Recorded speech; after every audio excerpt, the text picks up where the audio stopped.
पुस्तकात शिकलेला सर्वधर्म समभाव नेमका कसा असतो याची अनुभूती अहमदनगर जिल्ह्यातील मिरज गावच्या शाळेतील विद्यार्थ्यांना आली आहे। पुस्तकी ज्ञानासोबतच सामाजिक ज्ञानाची शिकवण विद्यार्थ्यांना असावी यासाठी शाळेने हा उपक्रम आयोजित केला होता।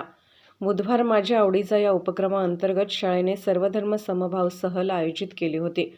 यावेळी लहान मुलांनी मंदिर, मस्जिद, चर्च, बौद्ध विहार, जैन मंदिर या प्रार्थनास्थळांना भेटी दिल्या।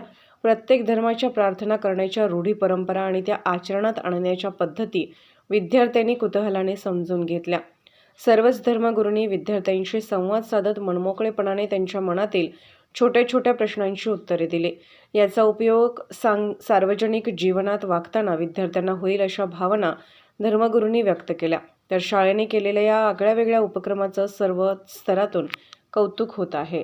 आज जिल्हा परिषद शाळा मिरजगाव मुले शाळेस भेट दिली असता शाळेमध्ये सर्व शिक्षकांनी आणि मुख्याध्यापकांनी आपली जी अभ्यासक्रमाची जी उद्दिष्ट आहेत, गाभाभूत घटक आहेत, त्याच्यापैकी एक राष्ट्रीय एकात्मता ह्या उद्दिष्टाला अनुसरून या शाळेने सर्व धर्मसमभाव हे नैतिक मूल्य जपणूक आणि संवर्धन करण्याची एक जबाबदारी समजून त्यांनी शाळेतील 100% विद्यार्थ्यांना त्यांच्या कार्यक्षेत्रात असलेल्या सर्व प्रार्थनास्थळांना आणि धार्मिक स्थळांना भेटी दिलेल्या आहेत। या कार्यक्षेत्रामध्ये जैन मंदिर, बौद्ध मंदिर, बौद्ध स्तूप आहेत, त्याच्यानंतर चर्च, जामा मस्जिद आहे, सावतामाळी मंदिर आहे, भैरवनाथ मंदिर आहे, गुरुद्वारा मंदिर आहे, अशा ह्या सर्व धार्मिक स्थळांना भेटी देऊन या शाळेतील जिल्हा परिषद शाळेतील ह्या लहान मुलांना ह्या धार्मिक स्थळांचं महत्त्व सांगितलेलं आहे आणि ह्या धार्मिक भावना जपणूक करणं हे आपलं कर्तव्य आहे हे यांनी ह्या क्षेत्र भेटीतून मुलांना ज्ञान दिलेलं आहे।